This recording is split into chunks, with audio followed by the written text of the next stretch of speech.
What's up, guys? Alright, let's get straight into it.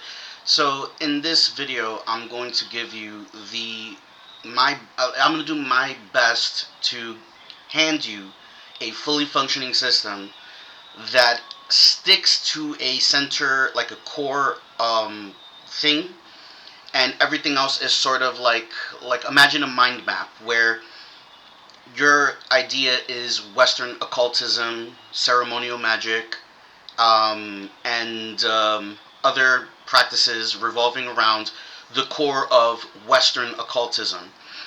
So I was looking. What I want to give you is the most modern, fully functioning system that gives you access to as many entities as you can possibly need, and it comes with all sorts of philosophy, theology, and it's a full working model. Like, this is not just here's 10 rituals you can do on a Saturday.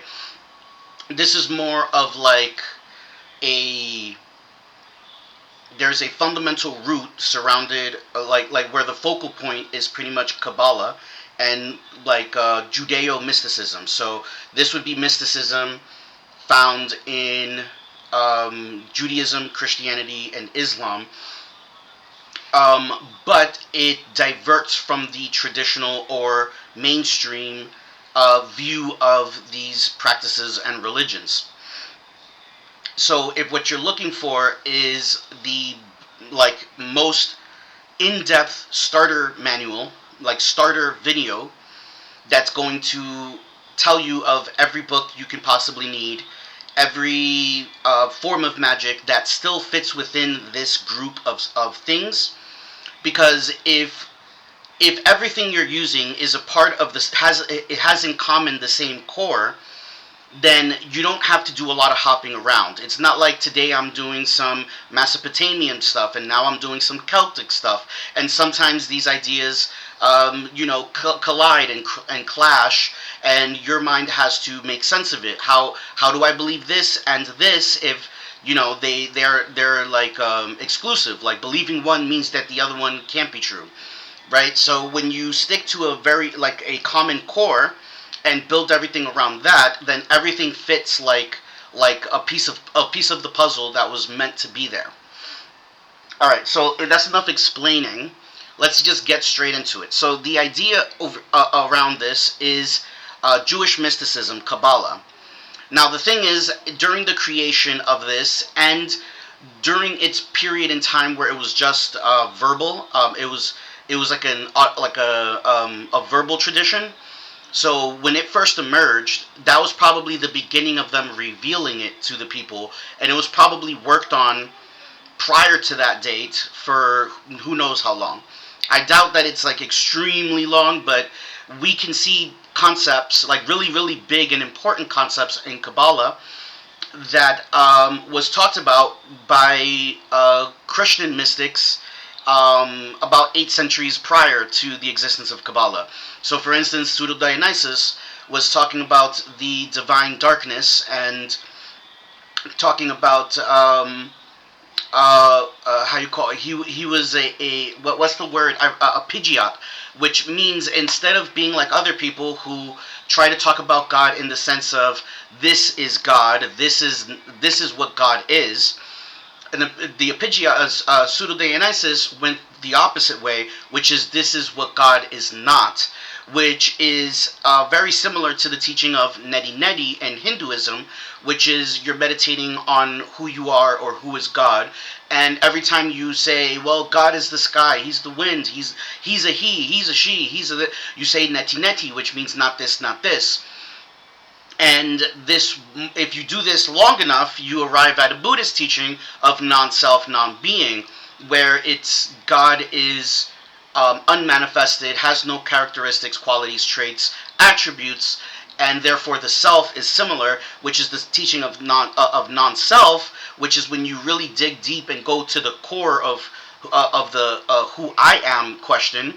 you find that all there is emptiness, and everything else is things that were placed on top of that emptiness. That emptiness carries your spirit, which is the essence of this character that you've created over time due to your past experiences, your interpretations of those experiences, the feelings and thoughts that developed because of it, and the beliefs that developed because of those thoughts and feelings, and all of the actions that you were led to because of those beliefs, right? So when you take all the grime off, when it's like when you let go of these things that you picked up over time, because of your specific perspective, which was built on your experience here on Earth, you find that there's just emptiness, there's nothingness. And the thing is that this idea is not mutual, is not exclusive to Hinduism, Buddhism, Taoism. These ideas are also present in Kabbalah and other Western traditions like Hermeticism and well, maybe not Hellenism, perhaps. I'm not sure about Hellenism. I don't know too much about Hellenism. But other things from the Western viewpoint, right? I don't want to get too specific because I might speak of something where, that tradition happened to not feel that way. And I know mostly about Kabbalah, and I specifically go at it from a Hermetic perspective, but I am more knowledgeable on Kabbalah individually than Hermeticism.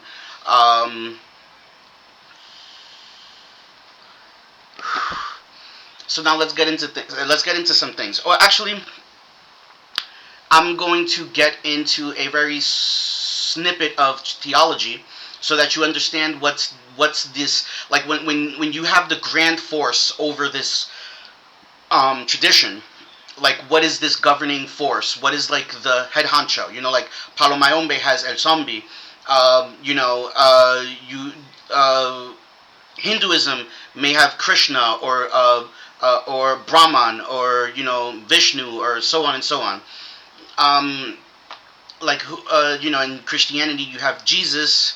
In Judaism is pretty much just Yod He Vav He, which the Tetragrammaton, which is the God name associated with Ein Sof. Now, actually, let me explain that. So here we go. Okay, so you have the Tree of Life, right, with the 10. Actually, I think, yes, I do. This is it right here. Okay. As you can see, you have these 10 Sephiroth, right? Now, the thing is that, just so that I don't get the name wrong, where is...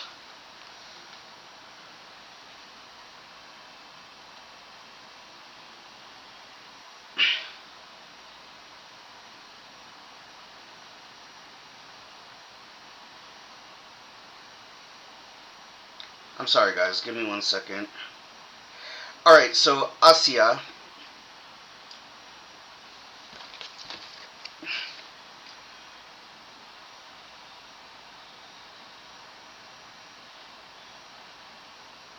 Alright, so I got it now. Okay. So when you start off, we here in this basic consciousness, we're in the world of Asya. And you have these 10 Sephiroth. Now the thing, there's 4 worlds. So Asya is associated with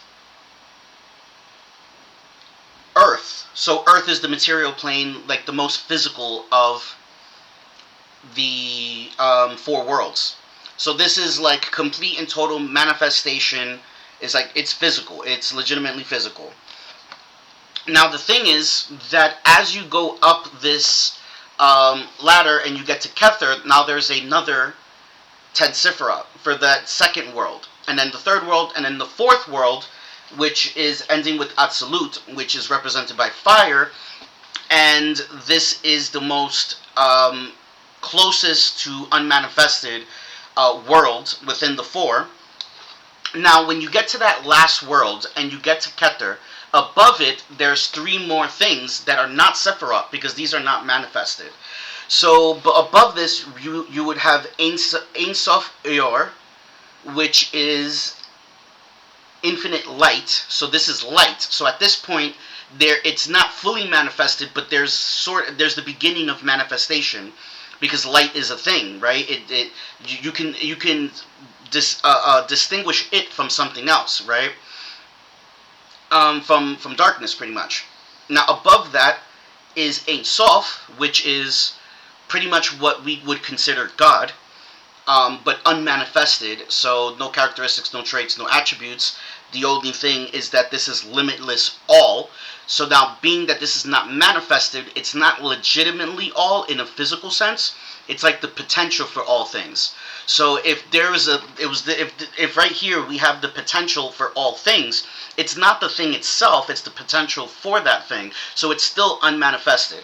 And now above that we have Ein, which is the void, which is complete and total nothingness. That means there is no space, time, physics, chemistry. Like the natural world, the natural universe does not exist at this place. But the thing is that this emptiness, although it is complete, total nothingness, there is still something in it. It's just not manifested, which is Ein Sof. And Ein Sof is pretty much the potential within the nothingness. So if you was to say this mimics the Big Bang Theory, you would say that there's the void, which is Ein, and then that whatever that thing that was in there, that wasn't a thing. It's a thing, but it's not a thing. But there was something in there that expanded and turned into the universe. That would be Ein Sof. So this thing is not a thing, is the potential for things.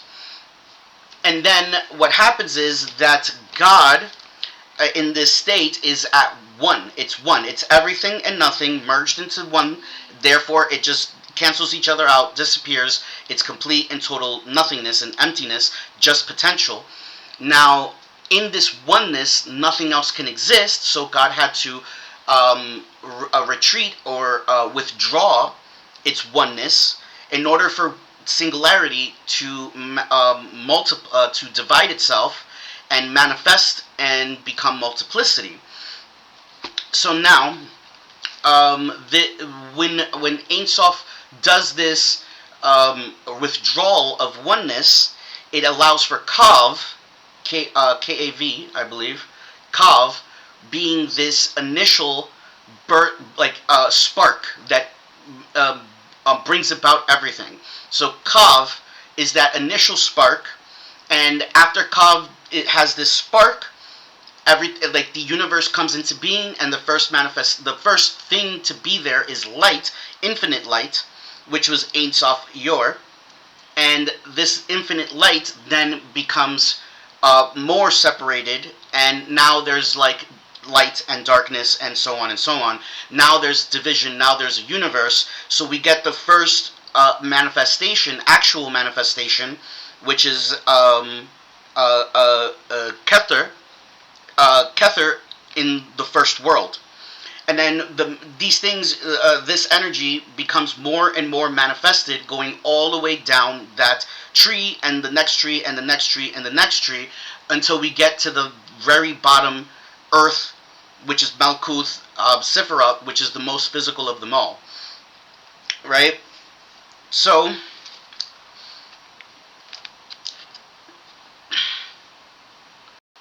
now, there's more to Kabbalah than just this, obviously.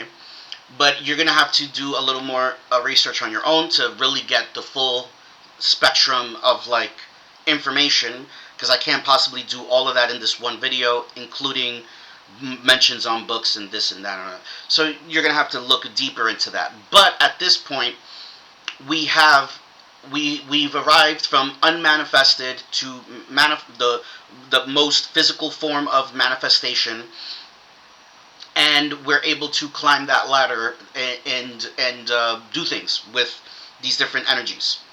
Now the idea is that everything emerged from Ein Sof. Therefore, every god, angel, demon, spirit, saint, whatever you want to call them, they all emerged from this place as well, including us, including all physical things, animate and inanimate, and even empty space itself. Everything emerged from this. So when you're engaging with something, you're engaging with God wearing the mask of whatever it is that you're engaging with.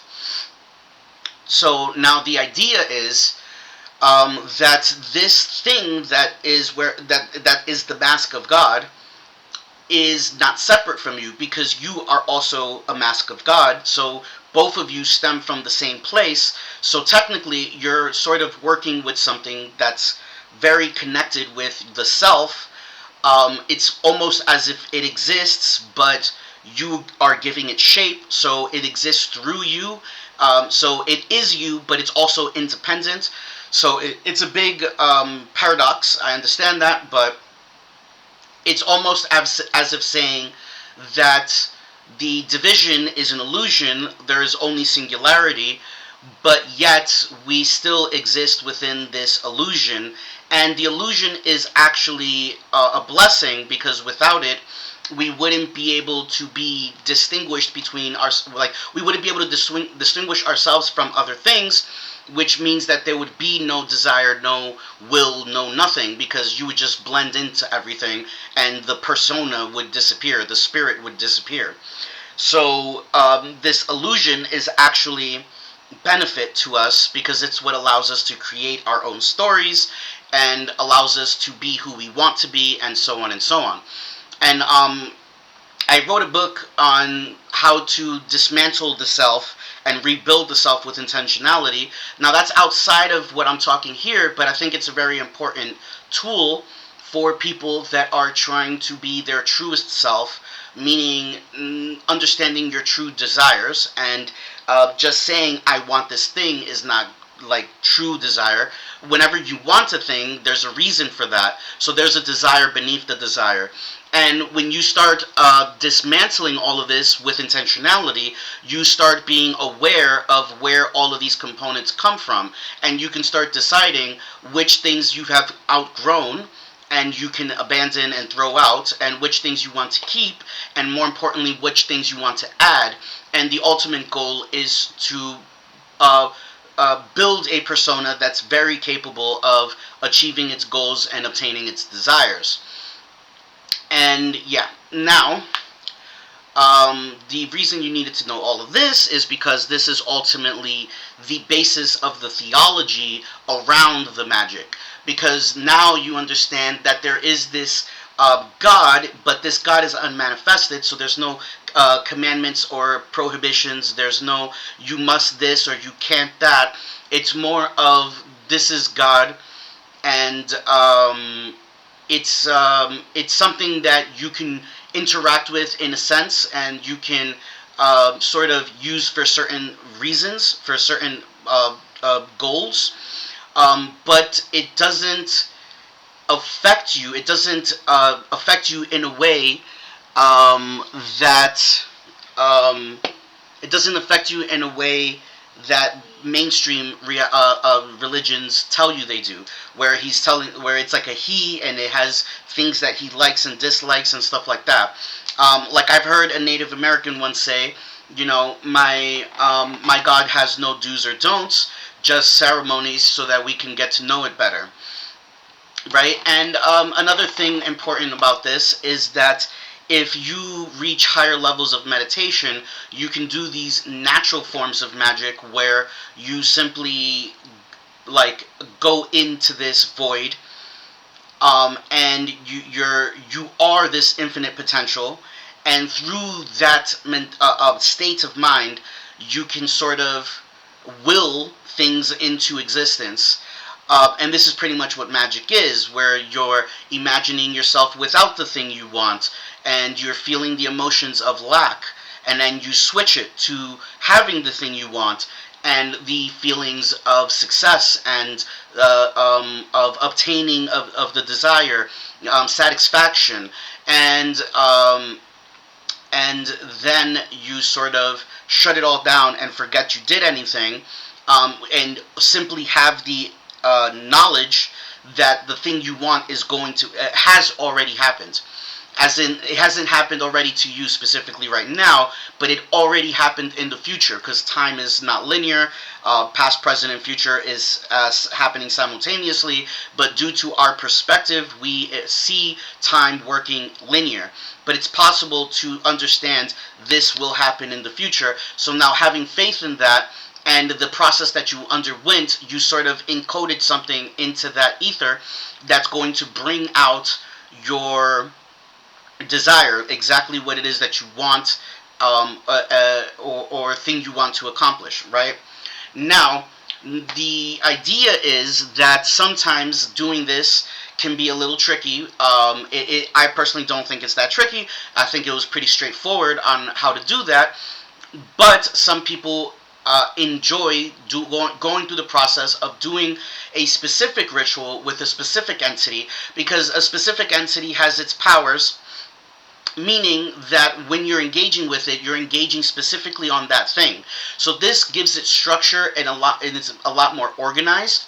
So, for instance, some people will pray to God in a Christian sense, like praying to Yahweh, and they will ask for a thing, and then they don't receive it. And then they say, God must not think that I'm ready for it, or maybe there's some sort of other reason why I can't have it yet. But the reason they feel that is because they acknowledge this particular God as a all type thing. It's everything, right? To a certain extent, right? But what happens is that this God um, will see if you deserve it, or if you there might be something better, or this and that. It has this agency where it can choose for you. Now, these other entities don't do that, because that's not in their powers. What they do is, these are the things that I'm capable of. You do the ritual, and I will do the thing for you, and then you give me a reward, and that's final. Unless it's something like an angel, because angels don't ask for tokens, they don't ask for any type of payment. But if you do work for yourself, and you also do work for other people for free, simply to bless people, they seem to really enjoy that. So if you do a spell to be prosperous, and it works, and you want to show appreciation to that angel, what you can do now is do a ritual for prosperity for your neighborhood, and sort of change the face of your neighborhood for the better. And now that many people are being blessed because of your work, that angel feels like you paid it forward, like I helped you and you helped them, right? So, but then there are other, like demons, which are significantly easier to work with, but you have to give it some sort of token, right? It's giving you like your basic desire, and you give it, whatever it may be, maybe meat, maybe candy, maybe something, right? And another thing is that demons like to feel what humans feel. So something that's common would be to say, I'm going to give you an offering of meat, and then you would do an invocation. Yes, I believe an invocation of this demon, and it would be in you as you eat the meat, and it would get to enjoy what you're experiencing, and that would help it, and satisfy it in some sort of way.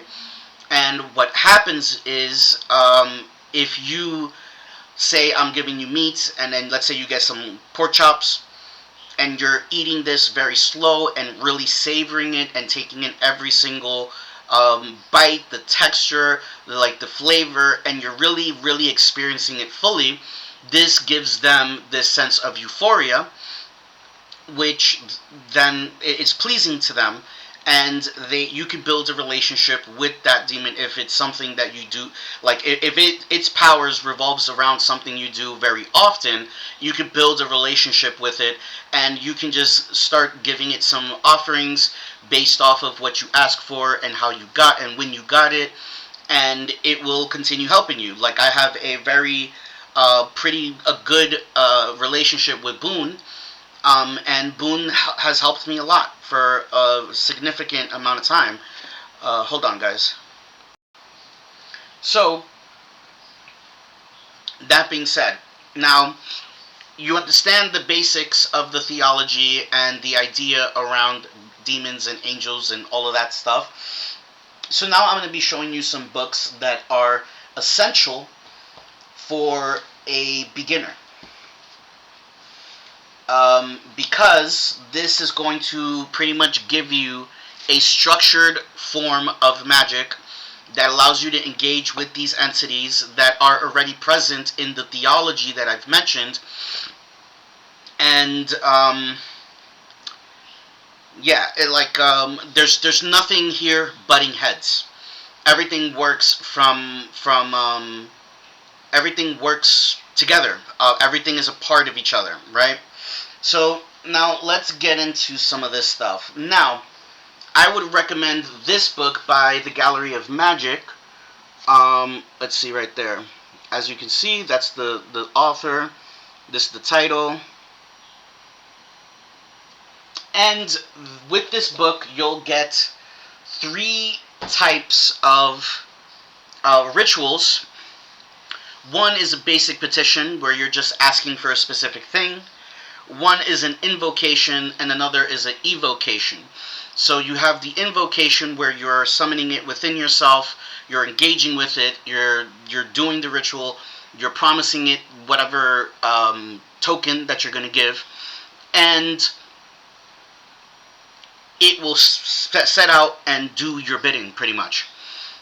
Now, the third ritual, which is the most difficult to do, you're going to have to do a lot of psychic development so that you can awaken your third eye and your visualization technique on a deeper level. Because a lot of people, when they start hearing and talking about visualization, they imagine being able to see it in their mind, and a lot of people can do this. But with training, you can do this with your hearing, your smelling, tasting, and feeling, where you can visualize something to an extent. Like, let's say I'm visualizing fire. I'm able to visualize fire where I can see the fire in front, like I can see the fire in my head, and I can also hear like the whistling from the gases that's coming off of the wood. I can hear the crackling of the wood. I can hear the soot and ashes being thrown into the air. I can smell all of it. I can smell the smoke and the soot and all of that. I can feel the warmth, and I can even taste that taste of ash, and like it's like a sweetness to it. It's like a slight sweetness. It's like oils are in the air from the sap of the wood that's being sort of like combusted, right? So when you're able to really envision this way, you could use that third ritual to be able to summon it physically in front of you. Now, it might not appear in front of you in the sense that it's standing right in front of you and you can see it with no doubt, but it might be a situation where you're doing the ritual and you might see something move from the side of your eyes. It's more likely that you'll see it from the side of your eyes than to see it directly in front of you, like a full-on manifestation, right?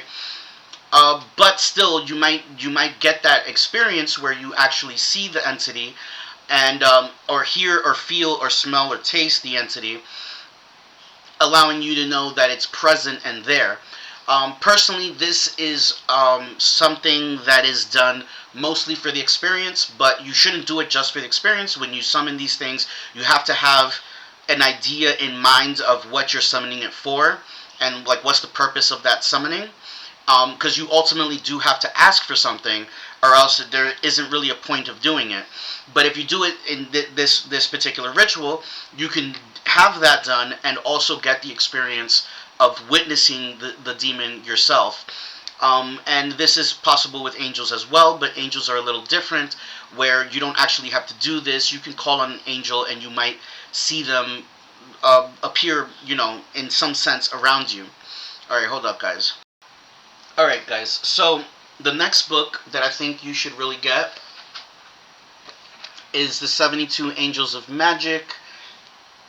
Hold on. That's the author. Now, the same idea is here from the Demon book, but this one is easier in some sense and harder in other sense. Now, angels are sort of, they're supposed to help you, so you don't need to do any convincing of any type. Um, it's like this is their job, and they don't require any type of offering or anything. Now, the only big difference between this and the demons is that the angels, the ritual has to be repeated every day for 12 days, and you have to start on a Thursday so that you end on a Sunday. And this makes it a little more complicated because sometimes we don't have enough time to repeat the ritual every single day for 11 days. We might have other things to do. But if you can manage to take out half an hour to an hour for the next 11 days, angels, their work is a little more concrete. It penetrates. When you ask a demon for something, you'll see some quick results, but it's something for the here and now, and it gets you through what you need to get through, and then you do some more stuff later. When you do something with an angel, it's most likely going to be working on that thing for you for a very long time, and you might see gradual increases in what you asked for. Like, let's say it's money, for instance. You might see an increase in money, and things happening, situations happening, getting you to an even better place, and then a better place, and then a better place over the span of a couple of years.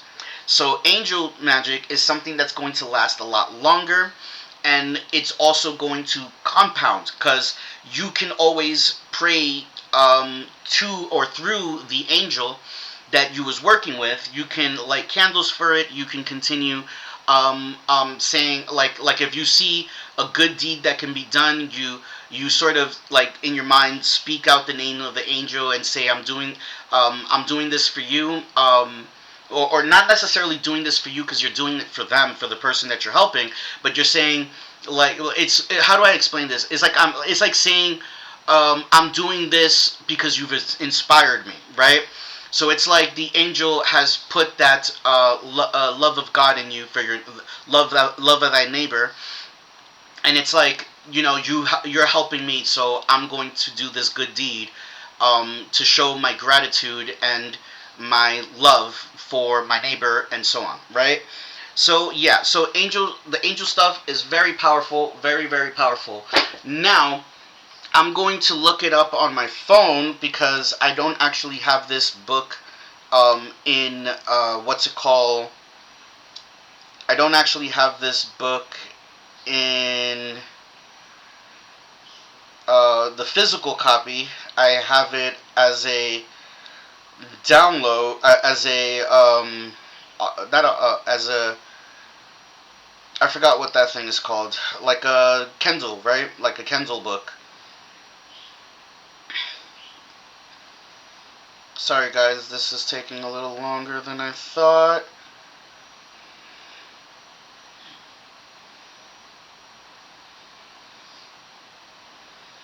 Actually, I'm gonna pause it because it's gonna take me. Alright guys, so here it is. Alright, you see, Archangels of Magic. Now these spells is again magic with angels, but these are the archangels, and it's actually even easier than the 72 angels. So this is a really good add-on, and I prefer having physical copies, but the digital copy was a lot less expensive. If you have the money for it, I would suggest that you get all of these books both in digital and physical. If you have it in physical and you're working with other people, you can lend them a book, you can let them take pictures, you can do all sorts of things. And worst comes to worst, something happens where you no longer have access to digital things, you still have the physical material. As long as you can carry it with you to wherever you have to go, you can pretty much keep this line of magic with you for the rest of your time on Earth, and you can even hand it off to a successor of your practice, right? Or you can hand it off to someone that's going to be using it with a group of people. So I'm going to show it again. It's Archangels of Magic. I wish you could see the name. Is Damian Brands again. So yeah.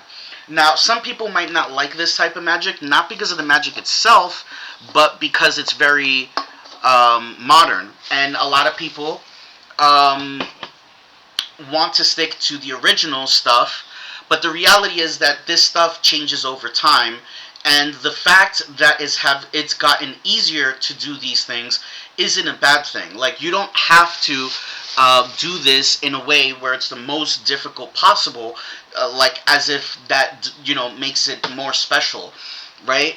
But if you're trying to understand some of the basics and stuff, here is this book,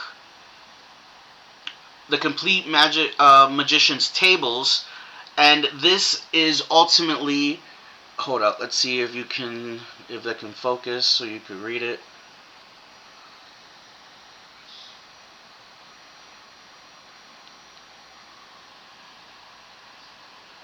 Whatever.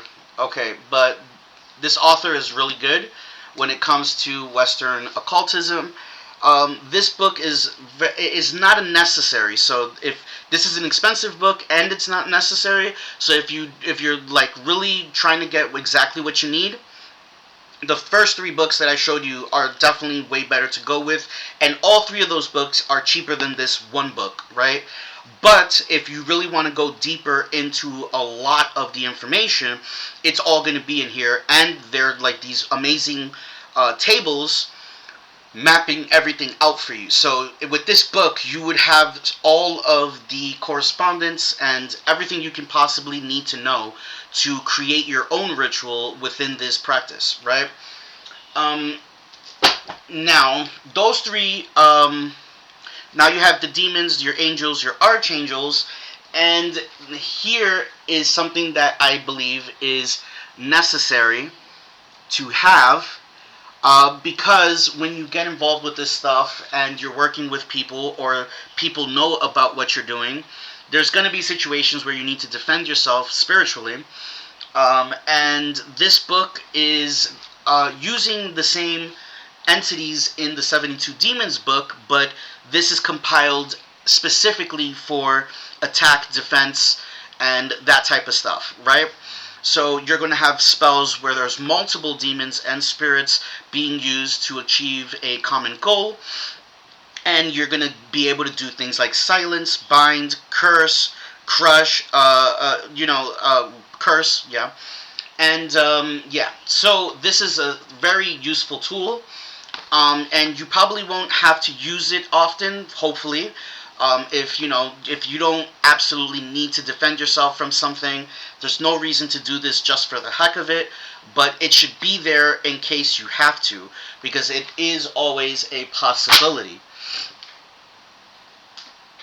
Now, something else that I would recommend is this book right here, Magical Cash Book, because when you're doing these types of things, not only do you need money to survive, but you're going to need money to buy all of your materials. You're going to need money for those books and for whatever else that you might need within this practice. You might want to do the spectacle aspect of it and have robes and mantles and like tools and stuff like that. And these things are going to take money. So, yeah. So, yes. So this is something that you're really going to need. And as you guys can see, this is mine. This one's mine. And as you can see,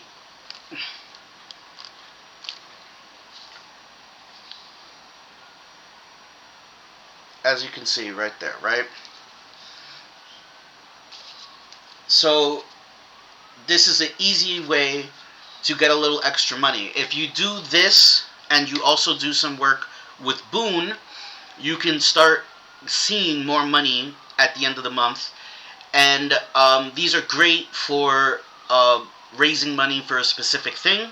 So if what you need money is to be able to get everything you need to have a fully functioning system, this is something that you're really going to want. Alright, so now let's get through a few more things. This right here is an absolute must, magical protection. Now, these aren't angels or demons. These are like geniuses, right? These are a different form of spirit, but it's still within the Western occult realm of things. Now, this does not necessarily go outside of the Judeo tradition. These spirits aren't Judeo themselves, but um, if you're trying to be like King Solomon, um, engaging with spirits, general spirits, not just angels and demons, but just spirits in general, it's going to be very similar. And this is still what's it called? Ceremonial magic, and it's very necessary because these are the types of spells that you need to learn first so that you can protect yourself while you're learning and trying and experimenting with everything else. So I'm going to show you one more time. Damon Brand. So this is a must, like absolutely must. If you can only get one book, get this one first. And once you've really gotten all of this down and you've put up a lot of protection on yourself, use the next amount of money on the 72 Demons, because 72 Demons is a much easier book to work with. So if you're using that book, you're going to have access to a lot of powers, and you will be able to really get started on shaping your reality in a way that is pleasing to you. So with the protection and that, you're set off and you're good to go. And as you make money, you continue getting other things.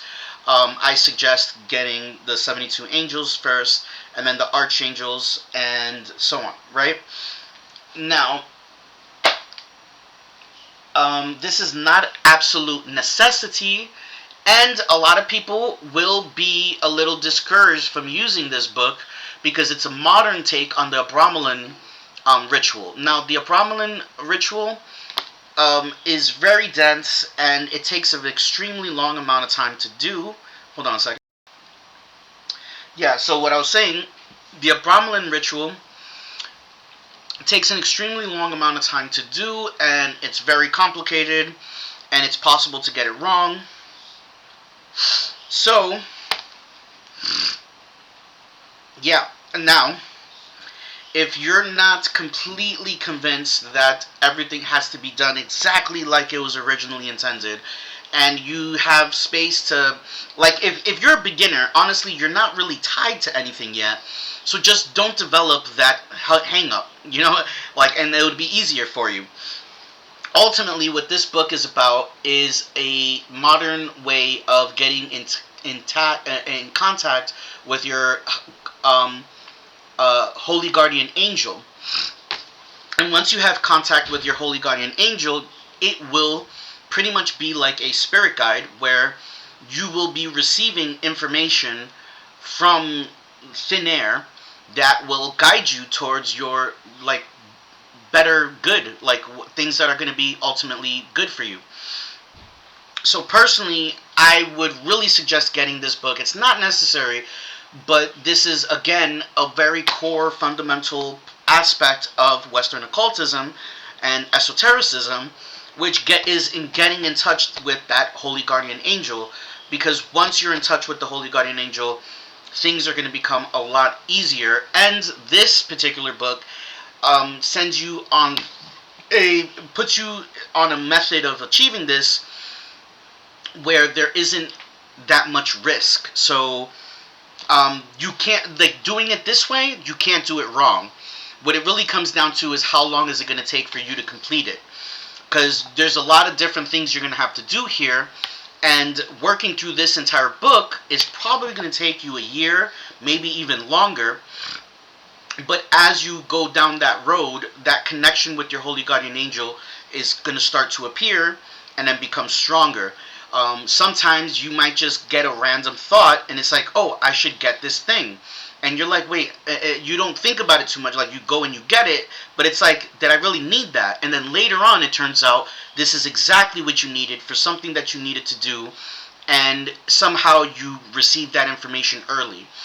Now, there's people that think the holy guardian angel is the higher self, because there is this higher version of you that sort of is like watching you in third person.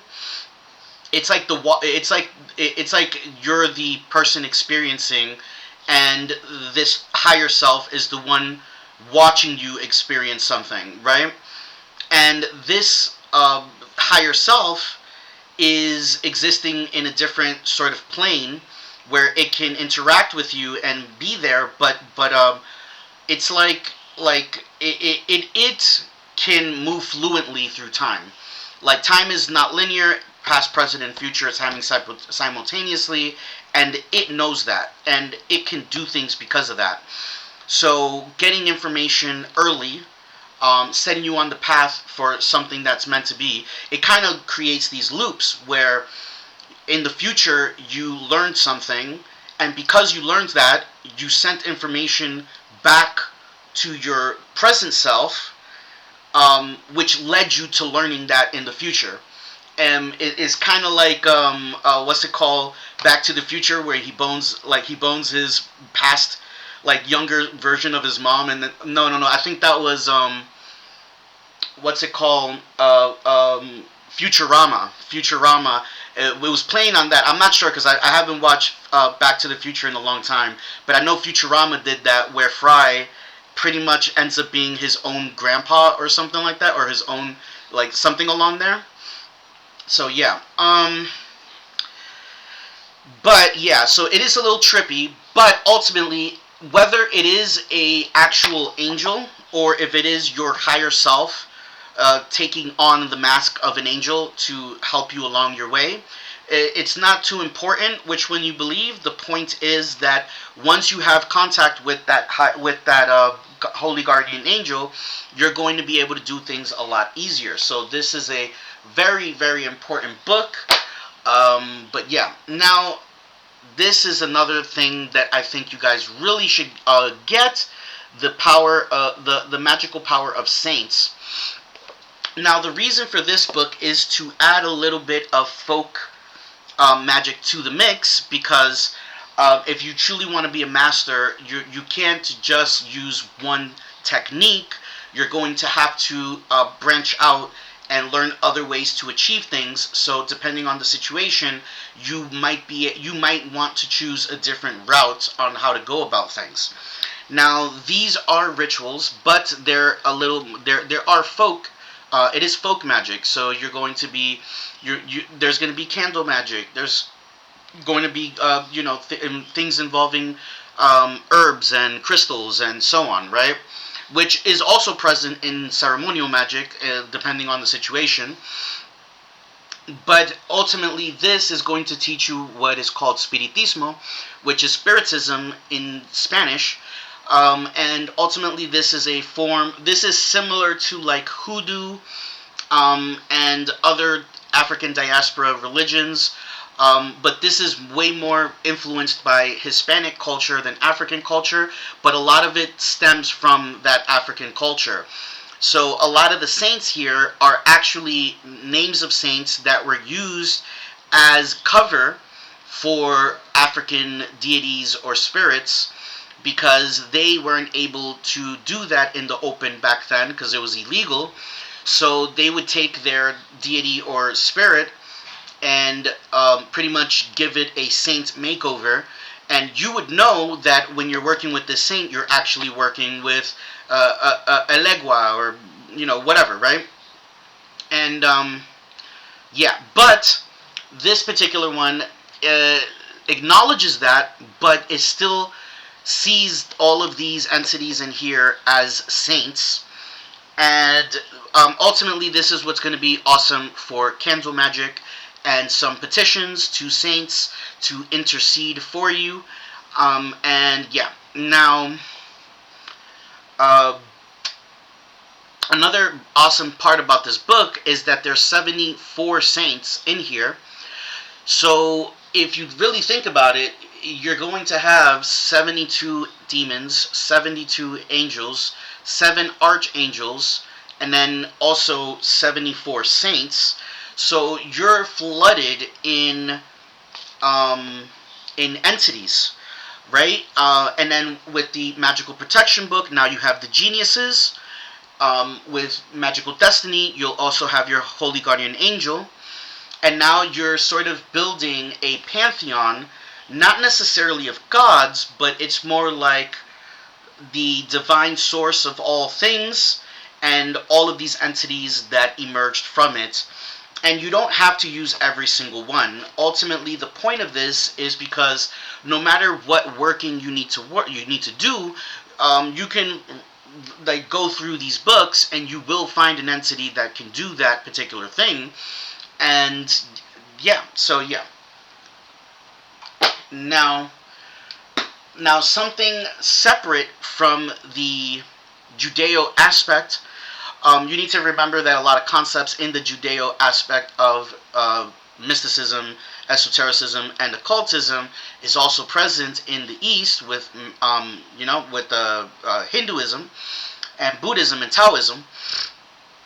So there's going to be some similar things. So it isn't completely wrong to take small components from their tradition and add it to your own without completely changing your own tradition, and you're not doing anything that clashes. Now, meditating is going to be a really big thing in this practice because energy work and meditation is what's going to help you activate like a spiritual mind, a magical mind, which is going to help you achieve your workings with all of these other books way more effectively. So here we have the 112 meditations from the Book of Divine Wisdom. And exactly as it says, there's 112 meditations here. And as you work with these meditations, you can find little tricks and tips to meditate in a way to achieve a specific goal internally. So now, a lot of the stuff that I was showing you prior, a lot of this stuff are things that you're trying to achieve externally. And when it comes to the angels, there's a few things that you're trying to do internally. But here we have pure internal work. So this internal work is going to bring you to a state of consciousness that's going to allow you to do things that the average person can't do. And this is a very, very good way to get into meditations because you have 112 different meditations and you can find the ones that work the best for you for specific outcomes. And when you know you need to do a specific meditation for a couple of days to get in a certain state of mind for a certain type of working, this is going to help you greatly. And not finally, but getting close.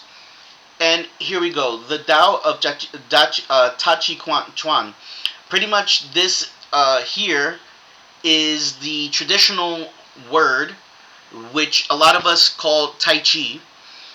And this is not just Tai Chi as you know it, like some dude doing it in the park. This is the full Tao, like the full way of Tai Chi. So it's going to include a lot of information, like historical information to begin with, and then you'll really get into the philosophy, which is going to be very helpful. You're going to understand the 5 elements from the Asian point of view, the 8 trigrams, applying the philosophy to Tai Chi.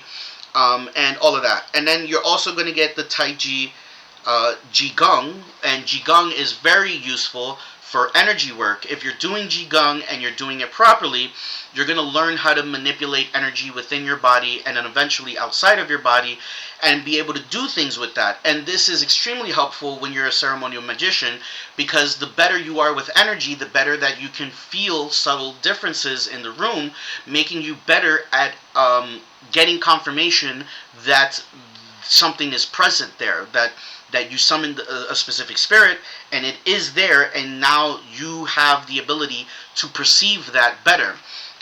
So somebody that has worked very deeply with energy work and has these parts of the mind very well in tuned is going to have a lot easier time seeing the demon or seeing the angel and getting confirmation and hearing information and stuff like that. So this is ultimately a really good book. I'm gonna show you again.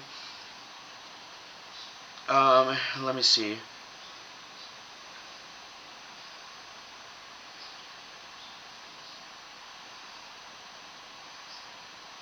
Okay, The Way to Rejuvenation.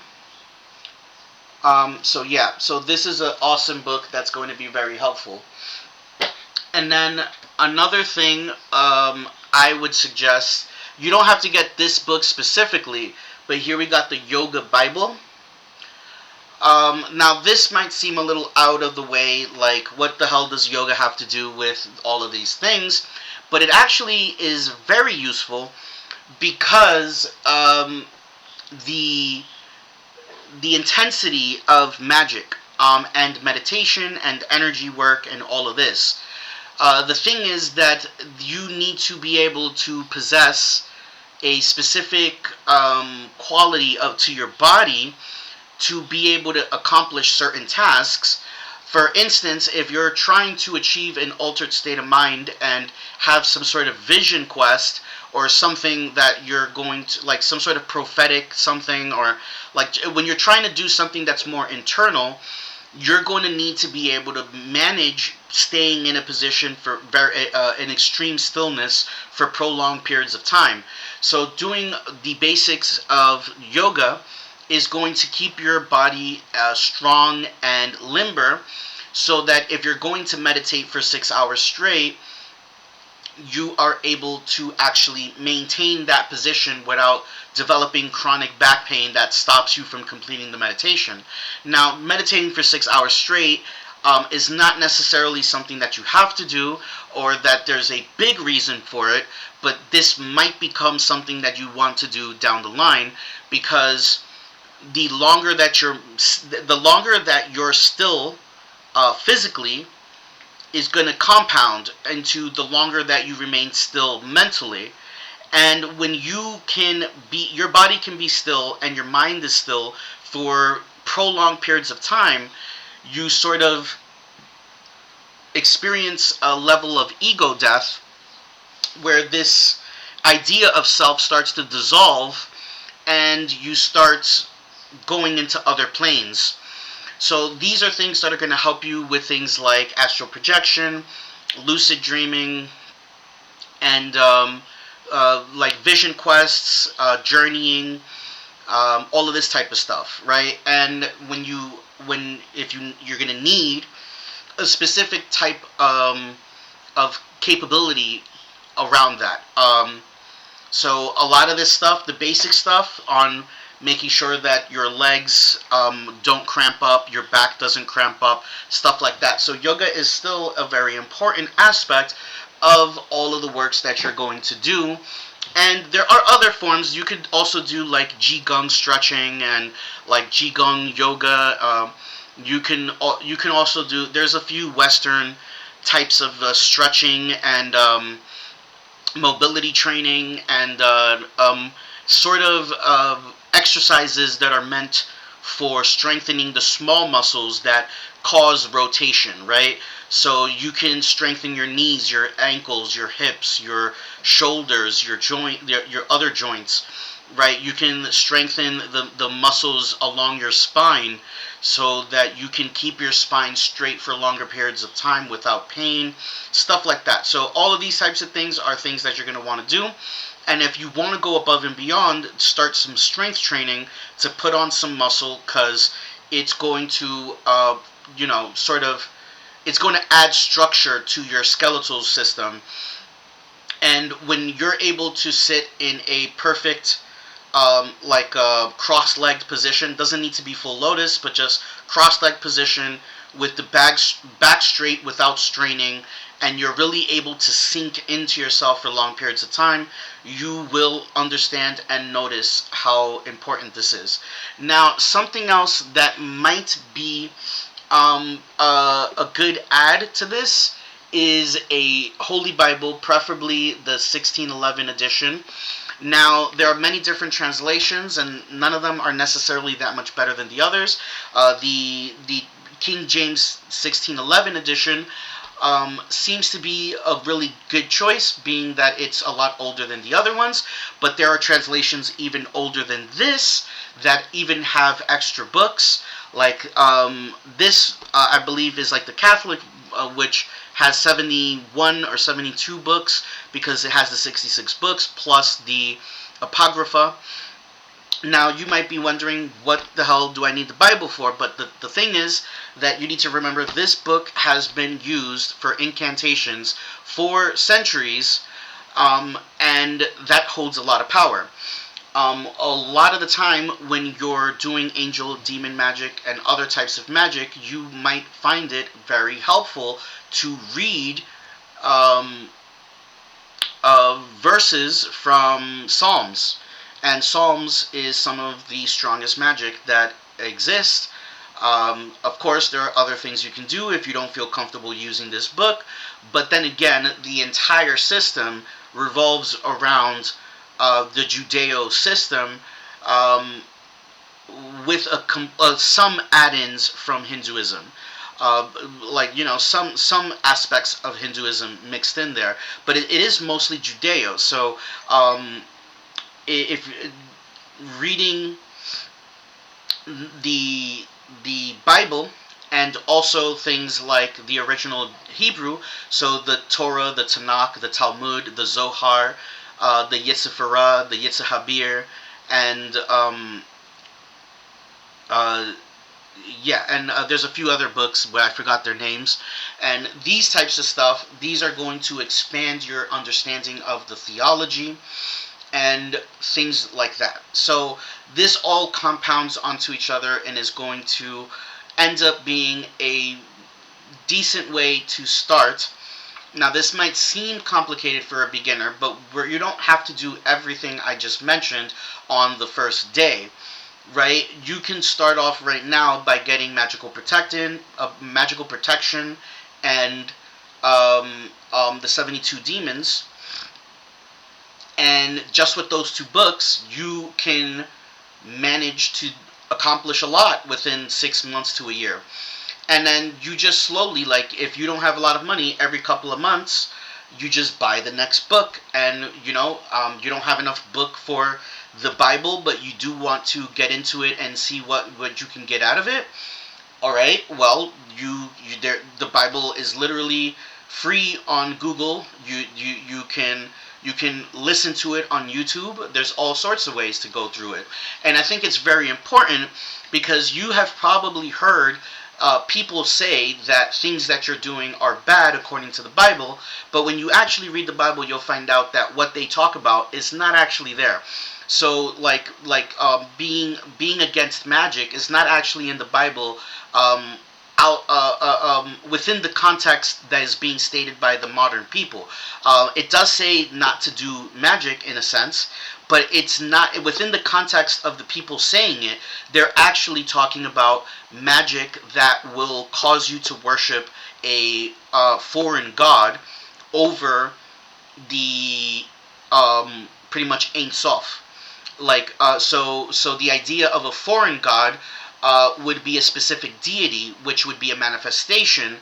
So this is actually trying to tell you to stick to Yod He Vav He as the supreme, and then everything else is beneath it. So if you was to do magic from a different culture, and you were working with a specific entity, but you believe that entity to be beneath the supreme source, right? Like, it's not above, or it's not a substitute, then it wouldn't be the same thing anymore. So what it's really trying to tell you is not to, pretty much worship these alternative gods from other lands. And a reason for you to know this is because the very people in this book used magic. There was dream divination. There was divination with stones. So there was, like, the priests, they had these stones, and they would be able to receive messages from God through casting those stones, which is pretty much divination. Now, how exactly does the Bible tell you no divination, and then the priests are literally doing divination to get answers from God directly? So, like, if God thought it was bad, why would He answer while the priest is using that method, right? So obviously it's not divination in a whole that's wrong. It's the specific type, which is, all right, you're leaving the supreme to worship a specific entity with a personality, and now you're worshiping a manifestation rather than the source. Right? So there's a lot of other things, like a lot of people get political with the abortion thing, but anti-abortion isn't actually in the Bible.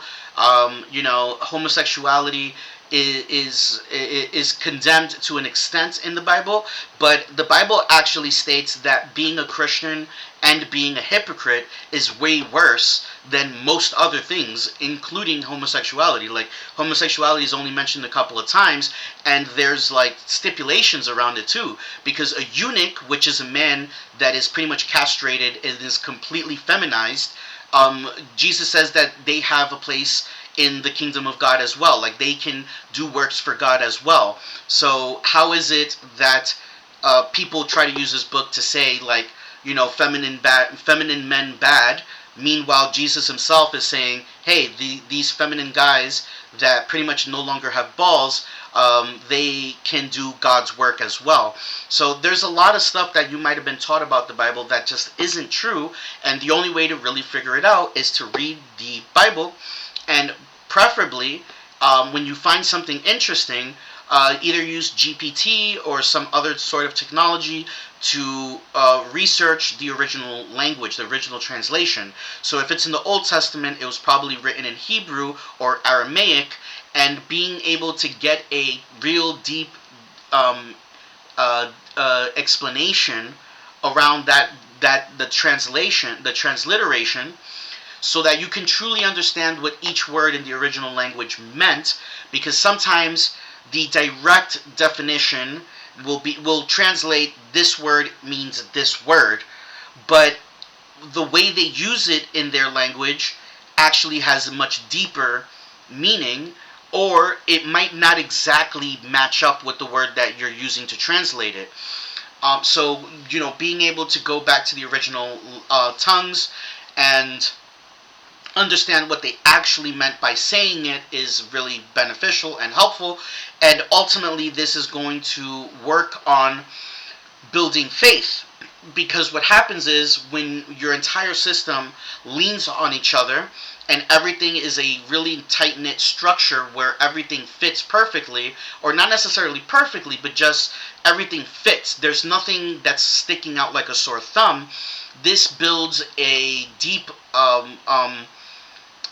sense of faith in the practice, which leads you to believe, like, whatever I ask for is going to be given to me simply because I asked for it. And that type of faith, where you're curving that pesky, what's the word I'm looking for? Not denial. That pesky, what's it called? Lack of faith, doubt, right? When you're able to curb that, you're going to be a lot better at magic. So now that I've went through all of these books, something that is not necessarily necessary, but I think these are really cool, so you might want them. First of all, here we got the Occult Tarot. And the Occult Tarot is pretty much a tarot card deck that can't really be used as a tarot deck. Like, you can't really use it as a tarot deck, but each card is pretty much a demon, and you have pretty much all of the demons you can imagine there. And the little book gives you specific ways to do rituals with them. So this is just another pathway to working with the goetic demons from the first book that I showed you. So this is still going to help, because it's working with the same entities, So you might have already have a relationship with this entity that you're trying to summon, but it's still giving you another tool, another method of achieving what you're trying to achieve. And for the other side of the coin, we have this book here, Angel Tarot, which is pretty much the same exact thing, but angels. And the book has its list of rituals and ways to work with them. And this is ultimately going to be super beneficial because it's giving you a different way to work with these entities. And this way, some of these are going to be a little. It's going to add a sense of structure and a sense of. What's the word I'm looking for here? Like doing something different, right? Um, it might get you to a point where you have these different ways to do something similar, and sometimes it's not even that similar because the the cards are meant to do something slightly different. So yeah, now um, yeah. Okay, so that is pretty much all the books that I think you would need to start off. And I talked a little bit about the theology in the beginning.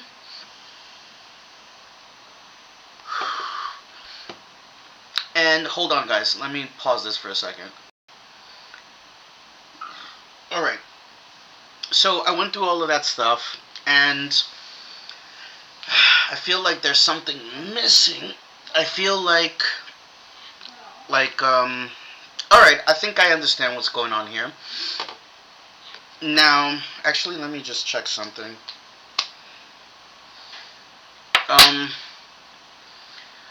um, how do I say this? Okay. So, some of you may be asking, alright, well, I'm a complete total beginner. How do I know that I want to go down this Judeo version, right? Now, the true answer is you're just going to have to try different things and see where you are at. Now, if you have come to this path of mysticism, esotericism, occultism, but started as either Jewish or Christian, this might be the perfect thing for you because it's not that different from where you were before. Pretty much a lot of the stuff stays the same. It's just that you're no longer beholden to the dogma that was being forced on you by the modern religious people. No, the yeah, these modern religious people. And now you have access to magic. So now, I think a really cool thing that I can do, I'm feeling like doing this, so I'm gonna just do it. I feel like some of you are really, really like saying like some of this sounds cool, but I just don't know. I don't know if this is for me. So I'm going to see. All right, I think I have a good way to do this. Okay, hold on a second. Give me a second. What I want you guys to do right now is choose between 1, 2, and 3. I'm going to draw some tarot cards. Whoa, that literally flung out.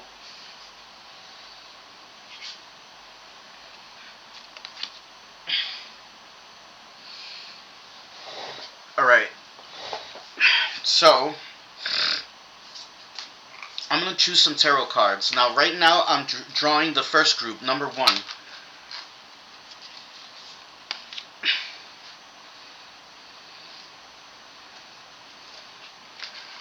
Alright.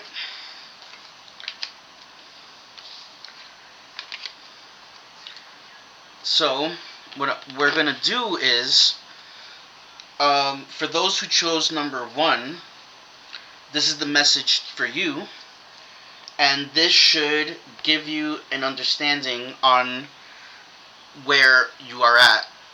with what I'm talking about here. If this is something that is meant for you, if this is something that would be beneficial to you, or if this is something that doesn't align with you. Hold on a second, guys. So I'm gonna draw these 3 cards, and then I'll give you a group, like an analysis of the 3 cards together.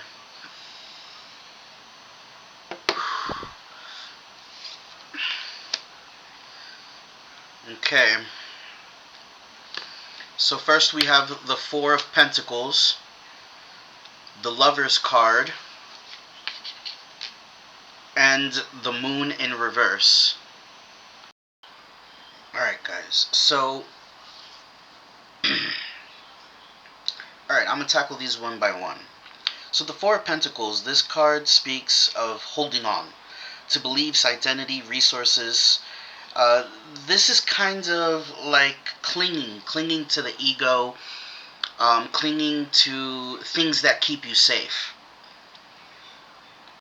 So it's like you're trying to keep something or keep yourself safe, but you're confusing stability and safety with stagnation.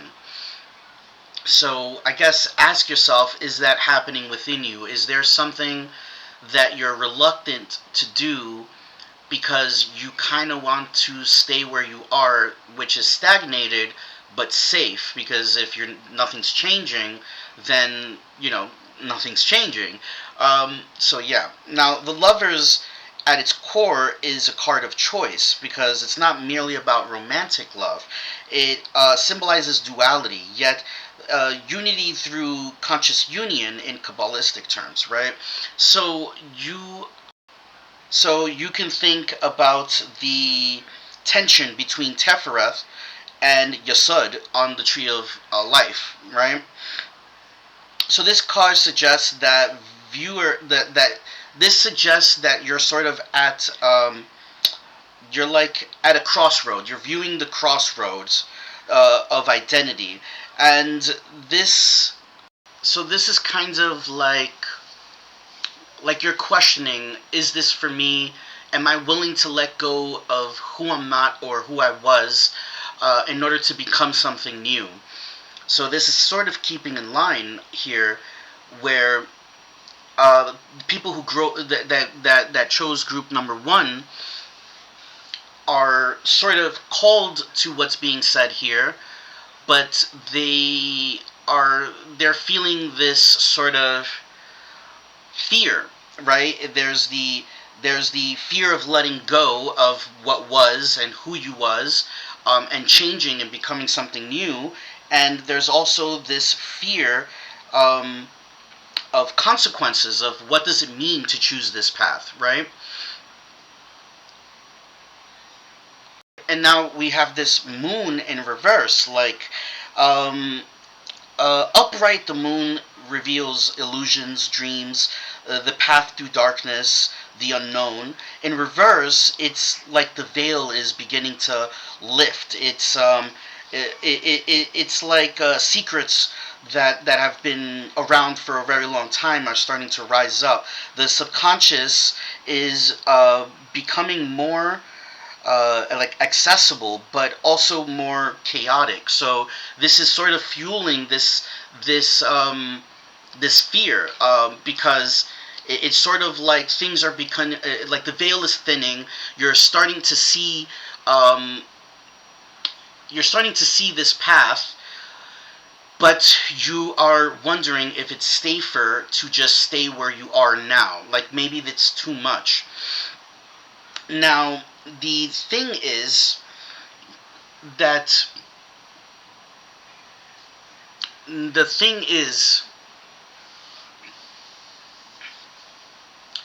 ultimately it's your decision whether you want to go down a specific path or not. So you don't have to listen to anything. But if you're questioning, or if you're reluctant, you should ask yourself why. Is there like a technical reason? Is there something legitimate holding you back, or is it just fear from change, fear of letting go of where you are right now, because in order to progress, you're going to have to be able to let go of these old dogmas. You're going to have to be able to let go of pretty much all of the mixture of things. Because if you're just beginning and you're getting information from many different places, from many different practices, there's probably a lot of different stuff going on in your head, and it's not cohesive, right? So, do you rather be in this state of like where you're unsure, and everything is up for grabs, and it feels kind of safe because you're not really solidifying yourself into one particular thing? Or maybe it's time for you to let go of this old part of yourself and walk down this path of structure that's going to bring you to the next step, right? So ultimately, for people who chose group number one, the real thing that's happening here is um, you're questioning whether or not it is safe to continue forward, and it's almost as if you're being called to ask yourself this question, because if you found this video and you've watched this far, then you're probably being called to this path. But it does require that sacrifice. You're going to have to let go of your old self, your old belief system, in a sense, right? Not necessarily to let go of the whole thing, but to let go of the parts of it that are holding you back, and that letting go of the parts that would allow you to move forward in this new way of thinking that's going to bring you up the ladder, which is going to bring you into an ascent and get you into a position where you can actualize your goals and desires and actually achieve all of the things that you can possibly achieve. So for you guys, I guess what you really got to ask yourself is, um, do you have fear around this? Is that what's holding you back? Right? Is this what's really holding you back? And if so, do you want to allow that to hold you back? Do you feel that it's warranted, that's justified, or do you feel that it's time for you to let go of that fear and that past self and go into this new path where mastery of self and the ability to change reality, to shape reality, uh, can be something that is yours. Alright, so hold on, guys. Alright, guys, so now I'm going to read for the group that chose number 2. And alrighty, wow. Oh my. Okay, give me a second, guys. What's up, guys? I'm back. Alright, so I drew the Fools in reverse, the Three of Hearts, and the Four of Wands in reverse. This is for the group number 2, and this is a very different energy here. Okay, so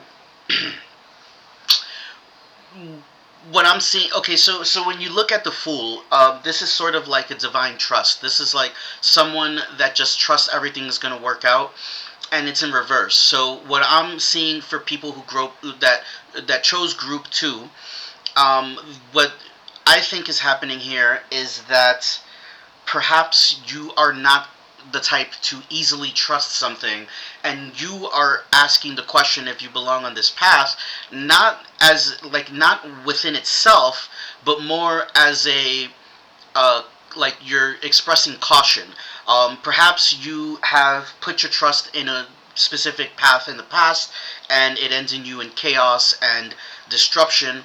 Perhaps you have been injured by spirituality, religion, or something like that.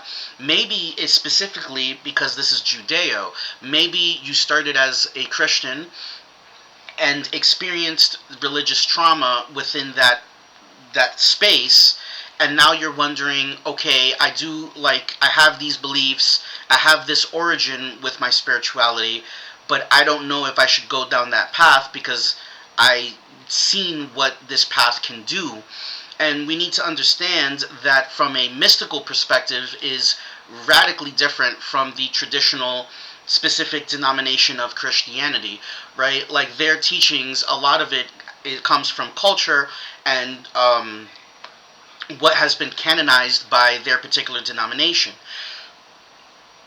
And we see this message continue forward with the uh, Three of Hearts, which is like heartbreak, right?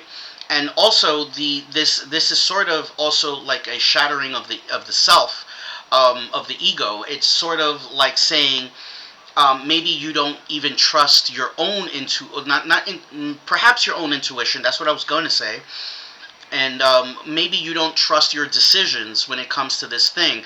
Maybe you're the type of person that kind of wants to stay spiritually homeless, because we have this upside down Four of Wands, and Four of Wands is usually this sort of celebration type thing. It's like in reverse, it's kind of saying that you're like currently spiritually homeless, and you're probably like trying to stay there, like in order to protect yourself, right?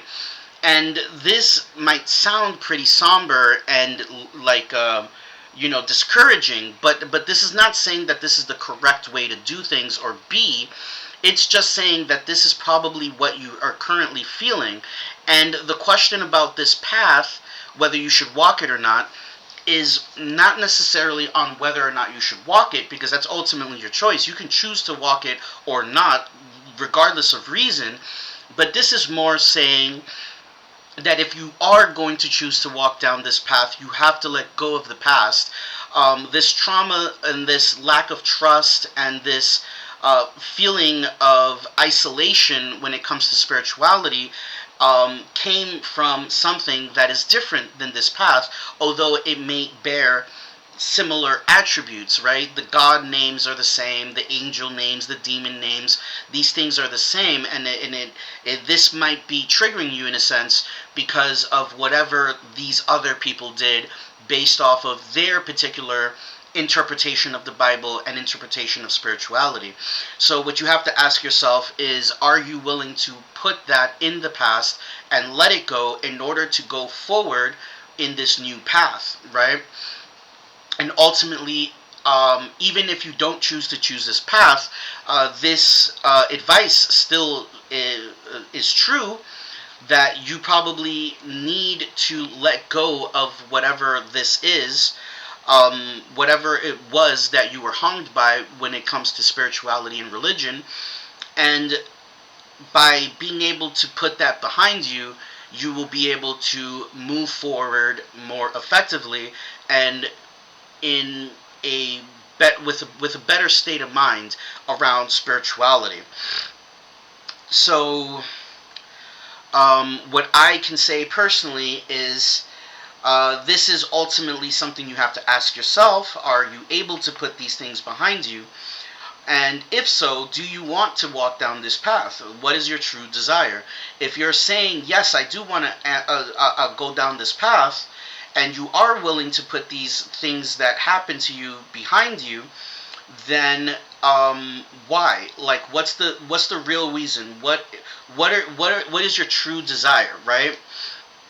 Now, me just speaking from the top of my head, if you can put these things behind you and you do want to walk down this path, and you're doing it for, let's say, a multi-layered reason, you want to be able to affect change in your reality, you want to be able to connect with the divine, you want to be able to develop spiritual skills that are going to help you manage and help you walk through this life in a better way. If these are the types of things that you're desiring, then you've found the right place. Now, all you have to do is the work, right? And most likely, if you choose to walk down this path and you get the books that I've mentioned, you should probably start doing some sort of protection over yourself, and start doing some work on yourself specifically. Things that are going to make you more confident, more in tune with your intuition, and things that are going to sharpen your intuition. Because we need to remember that two men's intuition is not the same. A very naive man's intuition might not be as reliable as a wise man's intuition. So if you want to make sure that you're not being tricked and you're not being lied to and you're not being dragged down some path that's going to lead you to nowhere, then perhaps before you respond to these questions and before you do anything, you should probably work on your epistemology. Try to read up a little bit on certain philosophy, psychology, sociology, and really understand how the mind works so that you can get a window into how you work. And once you fully understand yourself and what are your needs and your desires and what you're trying to do with yourself, you can now tackle these questions with more information. Now, because now the thing is this, right? How do I put this into words? Now, actually,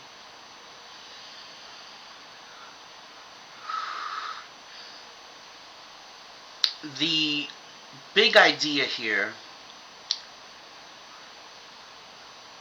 is, hold up. Well, I think I've described it pretty well enough, right? Um, yeah, I think I described it pretty well. You're you should probably look inward. You should probably do a little introspection and try to understand yourself and understand what you've been through and what it taught you, and what parts of this information that you now possess is limiting and if which is freeing. Because understanding this distrust can be freeing in a sense, because now you're not easily tricked by people, but it can also be limiting because you might find something that's actually good and not follow it, not take the opportunity, simply out of fear. So, um, doing some introspection, understanding why do you want a spiritual path, what are you trying to achieve with that spiritual path, what are these things, like what are all of these components surrounding this person, this personality that you've developed, and its needs, its desires. When it, like, do you long for a connection with the divine? Is this even a part of your thing, or are you just looking for magic that will get you what you want? And none of these are bad or good. If you just want to be physical about it and just obtain desires, that's fine.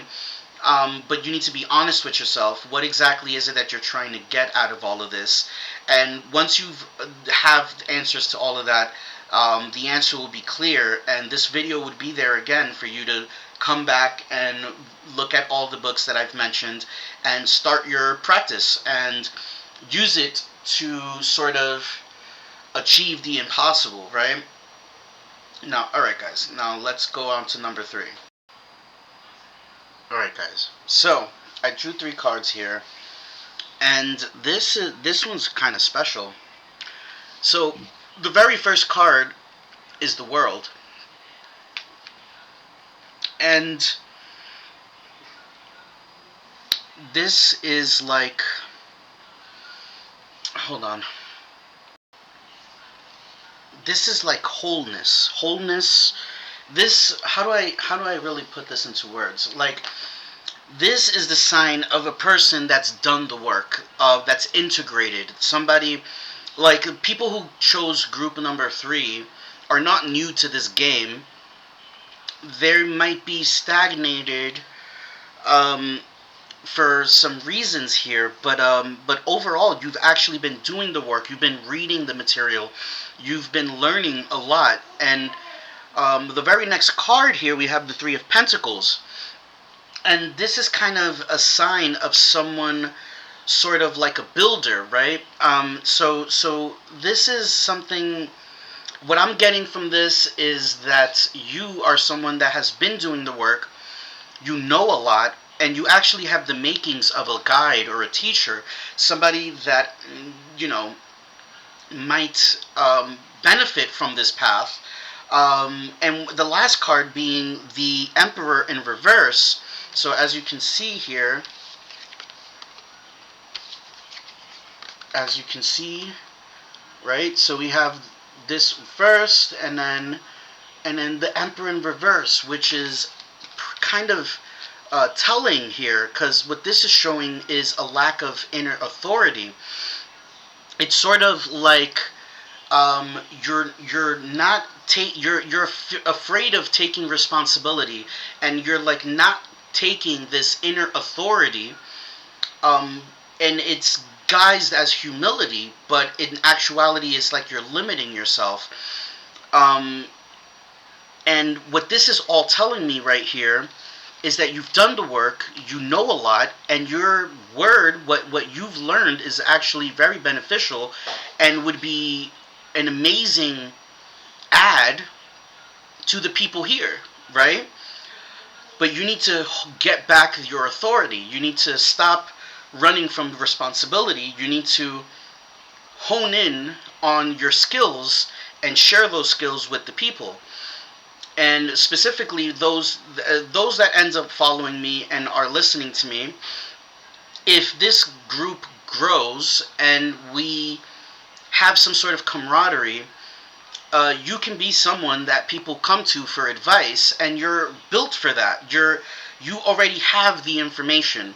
You're sort of holding back, and there's no reason for it. You don't have to hold back. And what I'm also getting from here is that you have a lot of information, but it's not well structured. And something that you would need right now is structure. And this leads me, I try not to impose my path or anything on anybody, but this is showing me somebody that has everything already lined up, and all they need is a little bit of structure and belief in their own authority, and the will to take these teachings and these things that they've learned and share it with the people.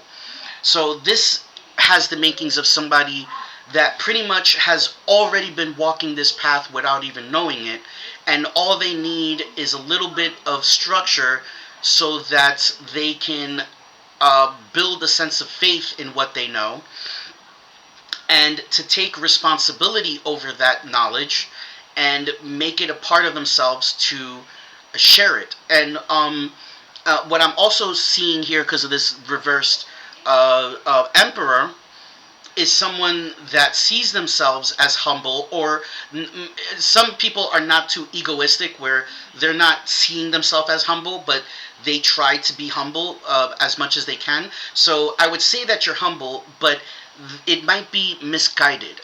This humility can be expressed better way by going down the path, learning more, building the structure. I like being like having this structure and being humble, and by instead of trying to go down the path seeking godhood or kingship, instead being of service, being a person that has all the information and the tips and tricks, and uses that to help other people achieve and obtain and become better.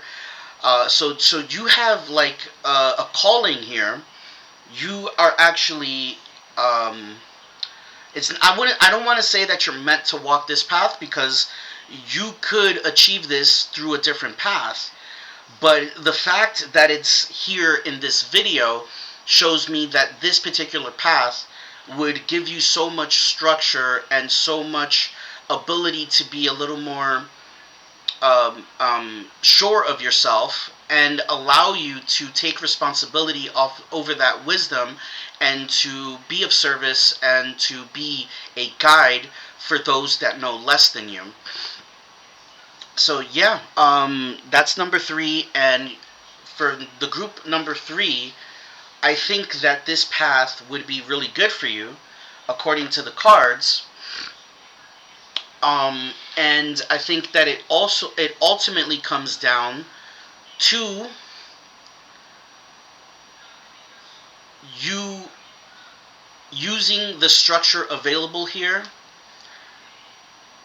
to have better explanations and better ways to help, and becoming someone that guides people. And I also have this feeling that for you the gate is wide open. You're like you are like at the edge of awakening. If you haven't awakened yet, you're sort of at this edge, and it's wide open for you to go through. And some like this image is like a magic mirror, right? And you can walk right through that mirror and into the spirit realm, but you're busy polishing off the frame. You know, it's like you have all this information, and this information can get you to amazing places, but you're still trying to polish it off and polish it off and polish it off. And that's not wrong, but this energy is showing me somebody who doesn't realize it yet, but you are pretty much choosing to continue polishing, and never actually walk through the mirror. So this path, what this is going to do is give you that structure you need so that you can walk through that mirror, have that experience, come back, and then polish a little bit more, and then walk through again. And as you do this, you're collecting more understanding, more knowledge, more wisdom. You can transfer it to other people so that they can get to that edge, so that that gate can be opened for them. So that's really what I'm getting for the group number 3. So that took a little bit of time, and this is a really long video, so I want to end it. I'm really hoping you guys stayed this long. But if you did, and you listened to the 3 tarot readings, I think that this is ultimately beneficial for anybody that wants to walk it. And if you need more support in going down this path, you can definitely leave comments and I will answer them. I would make full videos on certain questions, and I'll try to get really deep.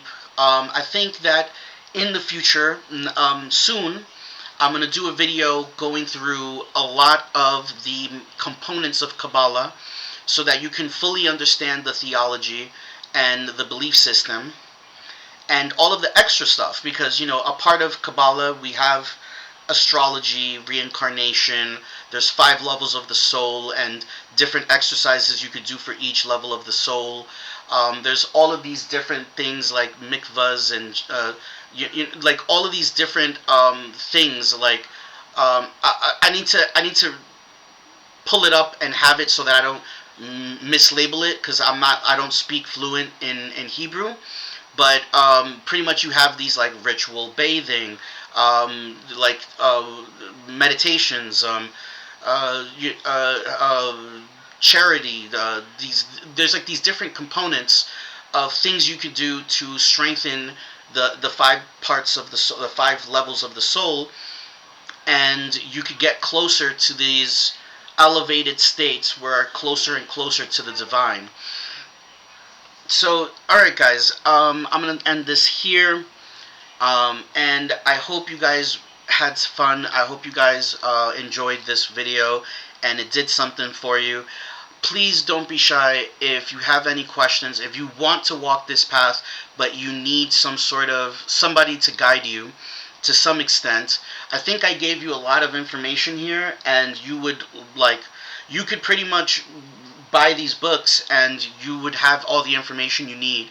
But if you want the extra stuff, the stuff around it, like you now have access to everything you need that is going to allow you to do the actual magic, and you can you could buy books on Kabbalah.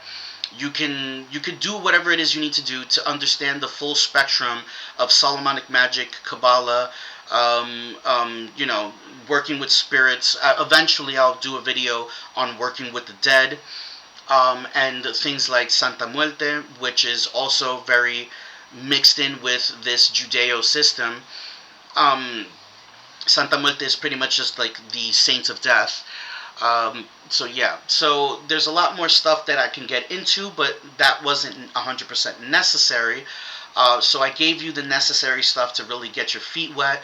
And if you want to understand Santa Muerte better as a patron saint, that is something that I can do.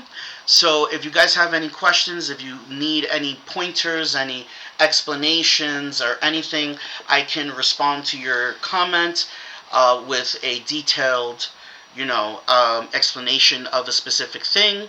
And we can chat in the comments, and I will try to give you as much information as I possibly can. And if there's any questions or anything that I believe would be very common, I'll just make an entire video around it, so that way other people can benefit from your question being answered. So, uh, guys, if you found this video to be enlightening, if you found it to be something that moves you forward in this path, and gives you something that you can really sink your teeth into, that has so much material, so much potential for building a real, like a complete spiritual practice or religion, then give it a like, subscribe so that you can see the other videos that I'm going to make, and leave as many comments as you like, and I'll try to get to all of them. And yeah, let's just move this forward, because I really think that this path is suitable for many, especially with such a high percentage of the population being Christian, Muslim, Jewish. I think a lot of you will have some of this in your psyche already. So starting from there, you probably already have some internal faith in some of these things. So it would make you very easy for you to transition into this path and to use it to its full extent, and to truly be able to master the self, and manifest your uh, greatest desires, right? And in the future, we'll talk a little more about this. We'll talk a little bit more about the philosophy and ethics. So like, we don't want people doing these things and using it intentionally to harm. And I'm not going to go as far as Wicca did by saying law of three, but ultimately, what it really comes down to is, do you feel that what you're doing is beneficial for the people around you, right? Like, are you trying to help the people around you, or are you trying to screw them over? So we got to really get into that. We got to get into the philosophy, the way of thinking, more teachings around the self, the mind, consciousness, stuff like that. But that is more advanced, because even science doesn't fully understand the self and the consciousness from which the self comes from. So, we could get into these things just to keep going forward, but I wanted to make this for you guys that are just beginning, or that feel that you've been at it for a while, but you're sort of still a beginner. You haven't really solidified yourself into any particular path. So I really hope you guys enjoy this and want to walk this path, because it would be awesome to walk this path with you guys. So just give me all of your comments. Let me know what you guys need to know, and I will try to be as helpful as I possibly can. So, alright guys, peace out, deuces.